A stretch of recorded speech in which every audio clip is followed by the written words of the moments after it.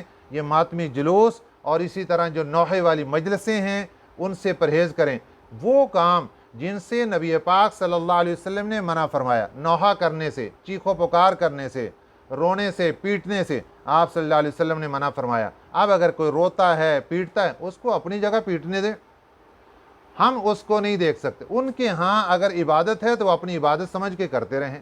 ایک سنی مسلمان، اس کے لیے یہ کیسے جائز ہے کہ وہ غیر مسلم کو دیکھتا ہے؟ اور عجیب اتفاق ہے کہ ان کو دیکھتے ہیں، اور کبھی کسی نے یہودیوں کو دیکھا ہے کہ وہ کیا کر رہے ہیں، کبھی کسی نے سکھوں کو دیکھا ہے وہ کیا کر رہے ہیں، وہ اپنی جگہ پہ جو مرضی عبادت سمجھ کے جو مرضی کرتے رہیں، لیکن کوئی نہیں دیکھتا۔ اور یہ آہستہ آہستہ سنیوں کے اندر یہ باتیں گھستی چلی جا رہی ہیں، اور وہ بھی ان کو دیکھا دیکھی کرنے شروع ہو گئے۔ اسی طرح دیکھا دیکھی جو وہ پہلے وہ لوگ سبیلیں لگایا کرتے تھے، چیزیں بانٹتے تھے، اور ہمارے مسلمان بھی دیکھا دیکھی محرم کے 10 دنوں میں خوب چیزیں بانٹ رہے ہیں، کبھی کچھ بانٹا جا رہا ہے، کبھی کچھ بانٹا جا رہا ہے۔ بھئی یہ مشابہت سے بچیں، جتنا بھی مشابہت سے بچا جا سکتا ہے بچیں۔ اگر آپ اصال ثواب کرنا چاہتے ہیں تو آپ مشابہت سے بچنے کے لیے 10ویں تاریخ کے بعد جو مرضی بانٹ لیں اور جو مرضی اس کو کر لیں، کیونکہ اس وقت یہ خاص فرقہ، اس کی ساری چیزیں بند ہو جائیں گی۔ آپ اس وقت حضرت امام حسین رضی اللہ تعالیٰ عنہ، خاندان جو کربلا میں شہید ہوا، اور شہدائے کربلا کے اصال ثواب، اور جن کے لیے مرضی آپ جو کچھ مرضی بانٹیں، اس کے لیے اجازت ہے، چاول پکائیں، جو مرضی پکائیں وہ بانٹیں۔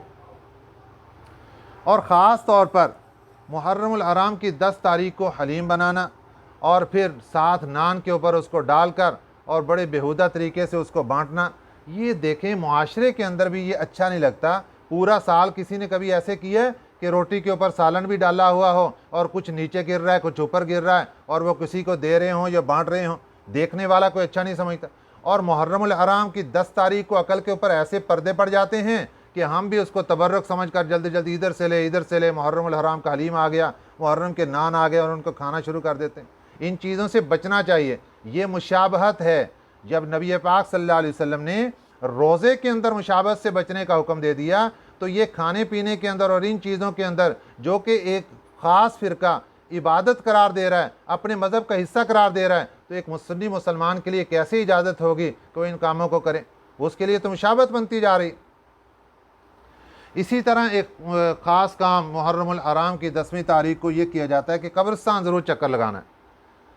قبرستان میں جا کر قبروں کو صفائی کریں گے، قبروں کو لیپیں گے۔ دیکھیں یہ بھی محرم کے اندر خاص طور پہ تعیین کر کے اس طریقے سے جانا، یہ بھی اسلام کا حصہ نہیں۔ ہاں پورا سال آپ کو اجازت ہے آپ قبرستان جائیں اور قبروں کا خیال رکھیں، اگر کسی جگہ گڑھا پڑ گیا ہے تو اس کو دیکھیں، اور وہاں پر جا کر درختوں کو صاف کرنا شروع کر دینا اور گھاس کو صاف کرنا شروع کر دینا۔